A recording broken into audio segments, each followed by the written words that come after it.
In the quiet hills of North Carolina, where the pine trees whispered secrets to the wind, lived a young woman named Emily Carter. She was 28, with sun-kissed hair tied back in a simple ponytail and eyes as steady as the ocean. Emily worked as a civilian contractor for the Marine Corps base nearby. Her job was logistics, organizing supplies, driving trucks, and sometimes helping with training exercises. She had grown up in a small town, the kind where everyone knew your name and your business. From a young age, she chose to eat only plants. No meat, no fish, just vegetables, grains, and fruits. It started as a way to feel kinder to animals, but over time, it became part of who she was. It made her feel strong inside, even if others didn't see it that way. The base was a world of its own. Men and women in uniform moved with purpose, their boots kicking up dust on gravel paths. Laughter echoed from the mess hall, where steaks sizzled and burgers flipped. Emily often ate alone at a corner table,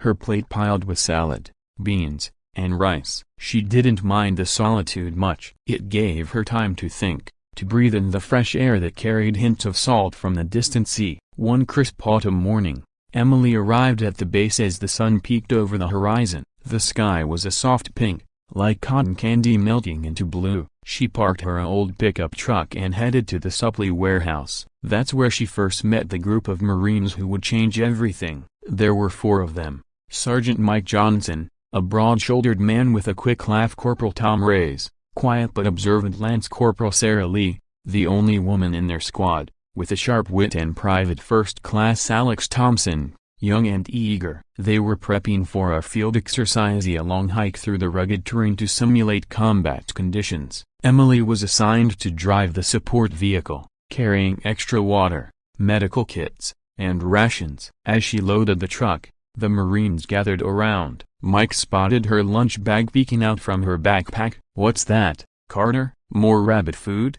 he teased, his voice booming like thunder in the still air. Emily smiled politely. "Just my usual, veggies and hummus." Tom chuckled, shaking his head. "How do you even survive on that? No protein? You'd blow away in a stiff breeze." Sarah joined in, her tone light but pointed. "Yeah, Emily, we're out here building muscle. You sure you can keep up if things get real?" Alex grinned, flexing his arms. "Bet she couldn't carry her own pack 5 miles, let alone ours." The words stung a little, like pebbles in her shoe. Emily had heard it all before, people assuming she was weak because she didn't eat like them. But she didn't argue. She just nodded and said, "I do all right." Inside, though, it bothered her. She trained hard in her free time, running trails and lifting weights at the local gym. Her body was lean and tough, fueled by the earth itself. Still, the mockery made her feel like an outsider in a place where teamwork was everything. As the day wore on,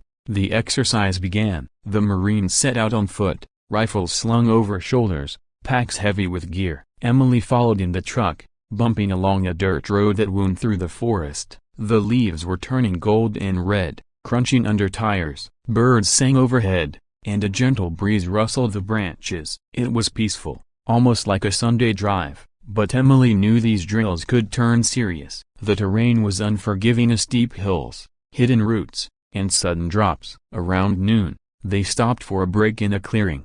The sun filtered through the trees, casting dappled shadows on the ground. The Marines unpacked their MRSA meals ready to eat, full of things like chili mac and beef stew. Emily sat on a log, munching an apple and some nuts. Mike wandered over, wiping sweat from his brow. "You know, Carter, you should try some real food. Builds character and biceps." The others laughed again. Emily forced a smile. "I'm good, thanks. This keeps me going." Sarah leaned in. "Come on, it's just a joke." "But seriously, in a real fight, you need that animal strength." Emily looked away, staring at the distant mountains. She wondered if they'd ever see her as more than her diet. The problem wasn't new, it was relatable in its quiet hurt. People judged what they didn't understand. She wanted to fit in, to prove she belonged. But how? The group pressed on after lunch. The path grew narrower, snaking up a ridge. Emily drove slowly behind, her truck rolling over rocks. Then,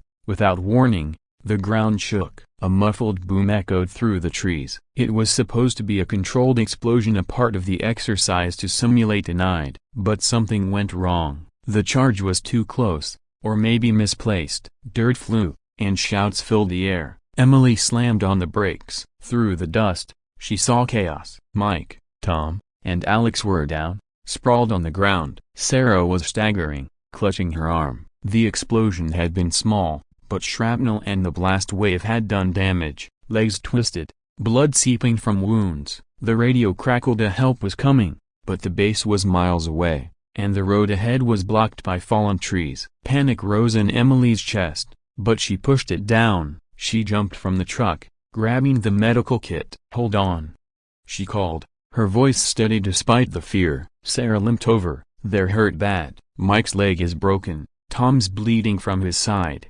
Alex hit his head." Emily knelt by them, applying pressure to wounds, wrapping bandages. The Marines groaned in pain. The air smelled of smoke and earth. Birds had gone silent, as if holding their breath. Help was en route, but the chopper couldn't land here. The ridge was too steep, the trees too thick. They'd have to move the wounded to a clearing 5 miles back, the only spot flat enough for evacuation. The truck couldn't navigate the narrow path ahead. It was foot travel only now. Sarah tried to help lift Mike, but her arm gave out. "I can't.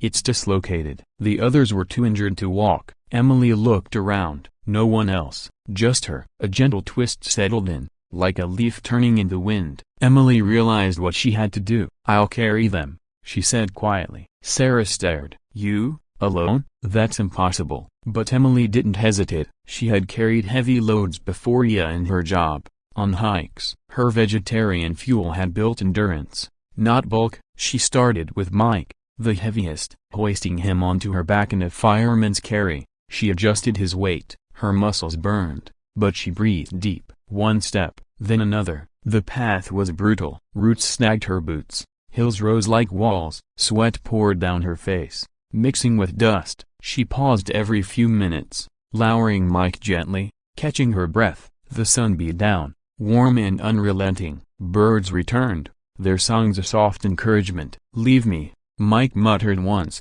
his voice weak. "I'm too heavy." "No," Emily replied, simple and firm. "We're in this together." She made it to the clearing after what felt like hours, 1 mile down. Setting Mike in the shade, she drank water, then turned back. The return trip was lighter, but her legs ached. She fetched Tom next. He was lighter, but his wound needed care. She talked to him as she walked, about the weather, the stress, anything to keep him conscious. "Hang in there, Tom." Almost there. The forest seemed to watch, leaves rustling like applause. Emily's mind wandered to her diet, the mockery. Maybe this was her proof. Not that she needed it for herself, but for them. Alex was last. He was dazed, mumbling. Emily carried him carefully, her steps slower now. Fatigue clawed at her, but she thought of home, of quiet evenings with a book and herbal tea. It grounded her. The 5th mile blurred a pain in her shoulders, fire in her thighs. But she pushed on, one foot in front of the other.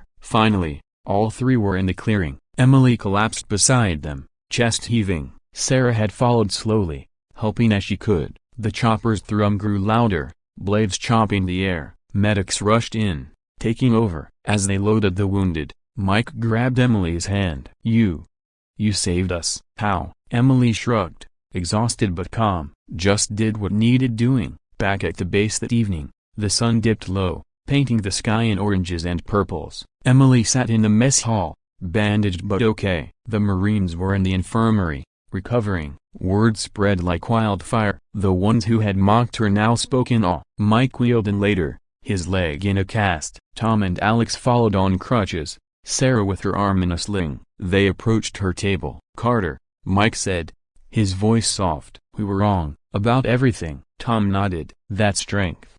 It's real." Sarah smiled. "You're tougher than any of us." Alex added, "Thanks for carrying us." "Literally." Emily looked up, her eyes warm. No anger, just understanding. "It's okay. We're a team." They sat together, sharing stories. For the first time, Emily didn't eat alone. The mockery faded, replaced by respect. She had proven her worth, not with words, but with action. As night fell, stars twinkling above the pines. Emily walked to her truck. The air was cool, carrying peace. She felt grounded, whole. Strength wasn't about what you tell it was about heart, and hers was unbreakable. In the days that followed, the base changed a little. More salads appeared in the mess hall. Jokes turned to questions. "Hey, Emily, what's in that hummus?" She answered patiently, building bridges. The experience lingered, a quiet lesson. Emily continued her work, her runs, her plant-based life. The Marines healed,